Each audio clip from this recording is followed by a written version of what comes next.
என்ன மாதிரி கேடி பாருங்க அவன். உண்மையிலேயே உப்பு போட்டு சோறு திங்கிற காங்கிரஸ்காரன் எவனா இருந்தானாக்கா அந்த 10 எம்பி ராஜினாமா பண்ணுறான். அவர் கண்ணில் கண்ணீரோடைய கரை கூட போயிருக்காதுங்க எனக்கு தெரிஞ்சு முதலமைச்சருக்கு ஸ்டாலினுக்கு தோத்துட்டாருன்ற அதுக்குள்ளே இவங்க இந்த ஒரு முடிவு எடுக்கிறாங்கன்னு சொன்னால் இவங்களுக்கு சூடு சொரண ஈனமான எதனா இருக்குதா? நான் என்ன கேட்குறேன், உண்மையிலேயே உப்பு போட்டு சோறு திங்கிற காங்கிரஸ்காரன் எவனா இருந்தானாக்கா அந்த 10 எம்பி ராஜினாமா பண்ணுறான். 10 எம்பி ராஜினாமா பண்ணு. இப்போ மேல் சபை எம்பி தேர்ந்தெடுத்தீங்களா, உங்களுக்கு 29 சீட்டு ப்ளஸ் ஒரு மேல் சபை எம்பி கொடுத்தாங்களா, ரிசைன் பண்ணுறா.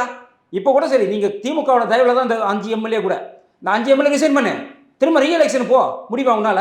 10 எம்பி ரிசைன் பண்ணு, திரும்ப ரீஎலெக்ஷன் போ, தவேகா கூட சேர்ந்து நில்லு, முடியுமா உன்னால? அதை ரிசைன் பண்ணிட்டு நீ கூட்டணிக்கு பண்ணாக்கா நீ யோகியன், நீ நல்லவன்.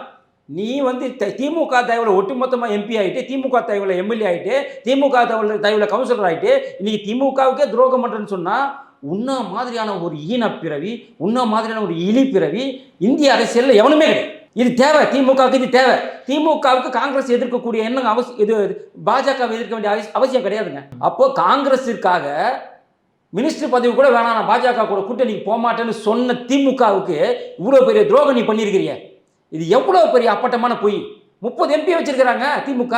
அவங்க நினைச்சிருந்தா பாஜக கூட கூட்டணிக்கு போயிருக்கலாம், 10 மினிஸ்டர் வாங்கியிருக்கலாம். ஆனால் ராகுல் காந்திக்காக, காங்கிரஸிற்காக அதை கூட வேண்டாம் என்று சொன்ன மு.க. ஸ்டாலினை இன்னைக்கு உதறி தள்ளிட்டு பதவி ஆசை பிடிச்சி நீங்கள் போறீங்கன்னு சொன்னால் எப்படிப்பட்ட காங்கிரஸோடைய மனநிலை எவ்வளோ மோசமாக இருக்கு பாருங்க.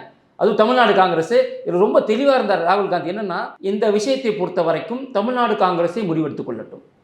எப்படி ஒதுங்கினா பாருங்க, என்ன மாதிரி கேடி பாருங்க அவன். ஏன்னா அந்நிய நாட்டுக்கு கைக்கூலியாக இருக்கிறால அப்படி எப்படிலாம் யோசிக்கிறான் பாருங்க. என்ன யோசிக்கிறாருன்னா, இந்த விஷயத்தை பொறுத்த வரைக்கும் தமிழ்நாடு காங்கிரஸ் முடிவெடுத்துக் கொள்ளட்டும். இப்போ அவர் என்ன பண்ணிடுவார், எனக்கு இதுக்கு சம்மந்தம் இல்லைங்க, தமிழ்நாடு காங்கிரஸ் முடிவெடுத்தது, தமிழ்நாடு காங்கிரஸ் முடிவெடுத்ததுல இப்போதைக்கு மட்டும் கூட்டணிக்கு நாங்கள் ஆதரவு கொடுக்கணும்னு சொல்ல வேண்டியதானே? ஏன் உள்ளாட்சி எலெக்ஷனுக்கும் ஆதரவு, அடுத்து வர 2029 எலெக்ஷனுக்கும் நாங்கள் கூட்டணியோடு தான் நாங்கள் போடுவோம்னு சொன்னால் அப்படின்னு அர்த்தம் ஒட்டு மொத்தமாக திமுக விட்டு வெளியே வந்துட்டான். அப்போ திமுக இப்போ என்ன பண்ணணும்?